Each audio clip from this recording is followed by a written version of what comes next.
Assalamualaikum warahmatullahi wabarakatuh. Saya Lutfiana Rana Nafsandra dengan NIM 20201221118 dari kelas manajemen reguler pagi B. Saya Salsabila Sakhlasya Fitri dengan NIM 202012122108.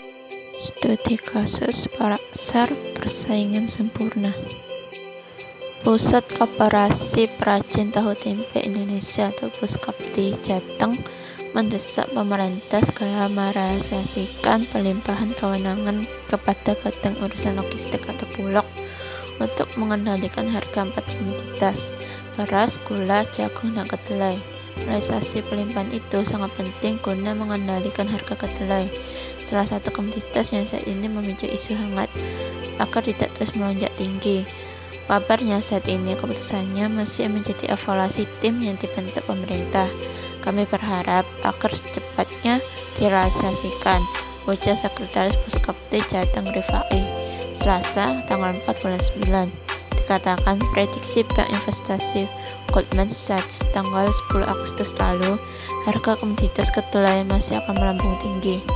Prediksi harga kedelai akan mencapai harga Rp8.700 di tingkat pengecer dan Rp1.400 di tingkat distributor. Harga normal di kisaran Rp5.000 hingga Rp6.000.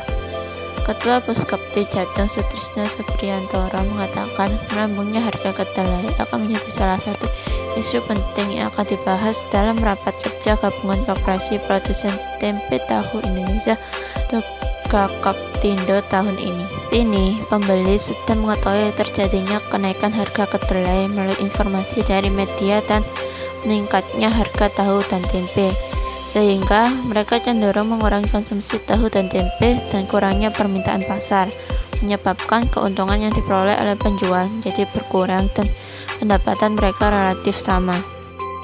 Studi kasus monopoli. Praktik Honda dan Yamaha mendominasi harga motor skotik di Indonesia. Honda dan Yamaha terbukti melakukan pengaturan harga atau price fixing penjualan motor skotik kapasitas 110 hingga 125 cc pada periode 2013 hingga 2014. Mereka terbukti melanggar pasal UU Nomor 5 Tahun 1999 tentang larangan praktik monopoli dan persaingan usaha tidak sehat, pasal 5 ayat 1 yang sangat jelas melarang praktik kartel.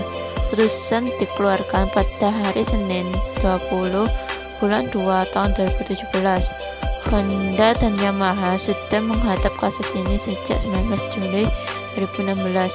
Pelaku usaha dilarang membuat perjanjian dengan pelaku usaha pesaingnya untuk menetapkan harga atas suatu barang dan jasa yang harus dibayar oleh konsumen atau pelanggan pada pasar bersangkutan yang sama.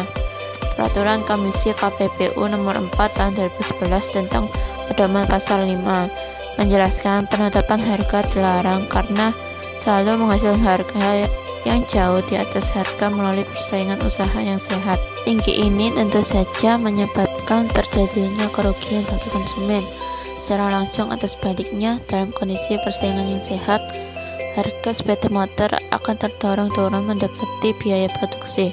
Ketika harga bergerak turun mendekati biaya produksi, maka pasar akan menjadi lebih efisien. Efeknya akan meningkatkan penghematan bagi konsumen atau welfare improvement. Namun, ketika sekelompok perusahaan melakukan kesepakatan penetapan harga, maka harga akan naik jauh di atas biaya produksi. Dari hasil penelusuran KPPU dipacak dari antara harusnya harga motor skotik pada periode 2013 hingga 2014 di Indonesia harganya Rp8,7 juta per unit, dengan juga membandingkan harga motor di negara-negara asing. Namun, justru di Indonesia dijual dengan harga 14 hingga 18 juta rupiah per unit. Pada kasus skotik, KPPU bermodal beberapa email di salah satu produsen motor yang diduga sebagai bagian dari kong kali kong harga antara kedua merek motor asal Jepang itu. Berdasarkan investigator KPPU dalam sidang pemeriksaan lanjutan terakhir pada 5 Januari 2017 lalu, menduga ada pertemuan antara manajemen PT Yamaha Indonesia Motor Manufacturing dan PT Astra Honda Motor membahas mengenai kesepakatan harga. Menurut KPPU, Yamaha akan mengikuti harga jual Honda, yang kemudian ditindaklanjuti dengan adanya perintah melalui email yang berujung pada kenaikan harga jual skutik Yamaha yang mengikuti harga Honda. Kedua perusahaan ini masing-masing akan menerima denda sebesar kurang lebih 25 miliar rupiah dan menimbulkan buruknya image pasar global. Studi kasus tersebut sesuai bab 3 pasal 4 ayat 1, pelaku usaha dilarang membuat perjanjian dengan pelaku usaha lain untuk secara bersama-sama melakukan penguasaan produksi dan pemasaran barang ataupun jasa yang dapat mengakibatkan terjadinya praktek monopoli atau persaingan usaha tidak sehat. Pelaku usaha patut diduga atau dianggap secara bersama-sama melakukan penguasaan produksi atau pemasaran barang maupun jasa sebagaimana dimaksud pada ayat 1 apabila 2 atau 3 pelaku usaha atau kelompok pelaku usaha menguasai lebih dari 75% pangsa pasar dengan satu jenis barang atau jasa tertentu. Dan pasal 5 ayat 1 yang berisi pelaku usaha dilarang membuat perjanjian dengan pelaku usaha pesaingnya untuk menetapkan harga atas suatu barang ataupun jasa yang harus dibayar oleh konsumen pada pasar bersangkutan yang sama. Honda dan Yamaha menyalahi kedua aturan tersebut.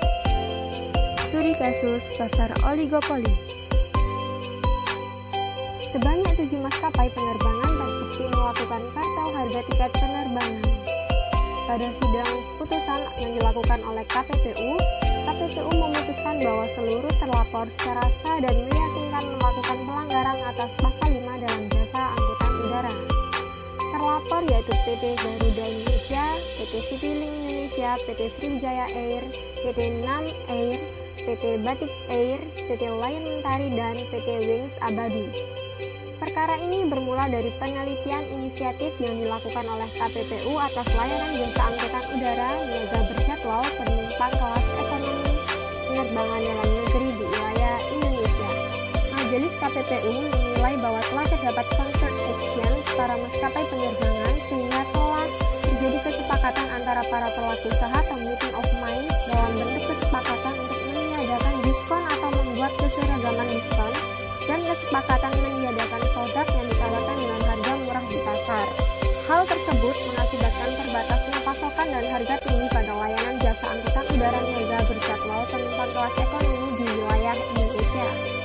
Concert action tersebut dilakukan melalui pengurangan surprise dengan harga murah oleh para maskapai penerbangan melalui kesepakatan tidak tertulis antar para pelaku usaha atau meeting of minds dan telah menyebabkan kenaikan harga serta mahalnya harga tiket yang dibayarkan oleh konsumen.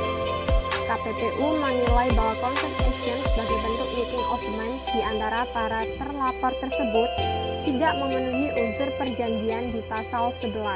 Penyelesaian dari studi kasus di atas yaitu KPPU menjatuhkan sanksi berupa perintah kepada para maskapai penerbangan untuk melakukan pemberitahuan secara tertulis kepada KPPU setiap kebijakan mereka yang akan berpengaruh terhadap peta persaingan usaha, harga tiket yang dibayar oleh konsumen dan masyarakat, juga sebelum kebijakan tersebut dilakukan.